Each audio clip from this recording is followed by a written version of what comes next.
Are you tired?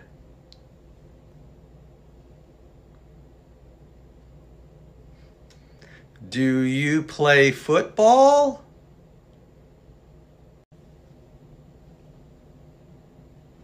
Are you happy today?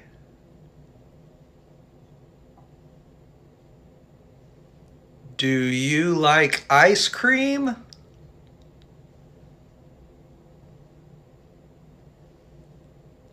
Are you comfortable?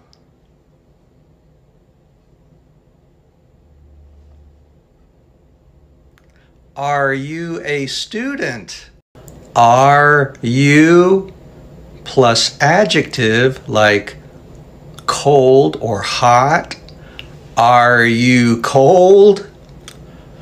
Are you hot?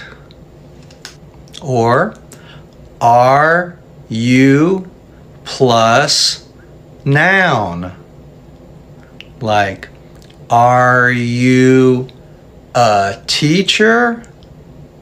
Are you a student?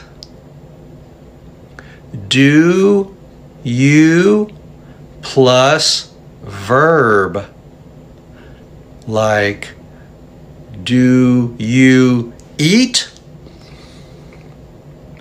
Do you drink? Should you use do or are for these three questions? Put your answers in the comment and number them 1, 2, and 3.